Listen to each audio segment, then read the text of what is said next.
નિફ્ટીની weekly એક્સપાયરીના દિવસે બજારમાં દબાણ યથાવત. નિફ્ટી અને સેન્સેક્સ અડધા ટકાના ઘટાડા સાથે બંધ.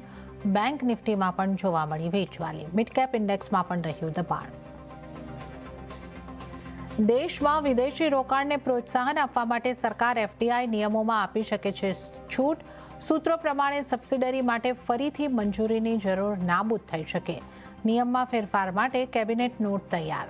જલ્દી જ મળી શકે છે કેબિનેટની મંજૂરી. સીએનબીસી બજારના એક્સક્લુઝિવ સમાચાર.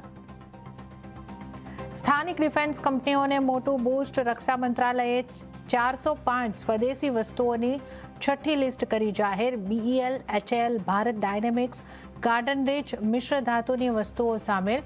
ખબરથી ડિફેન્સ શેર્સમાં આવી તેજી. નિફ્ટી ડિફેન્સ ઇન્ડેક્સ 1% જેટલો ઉછળ્યો.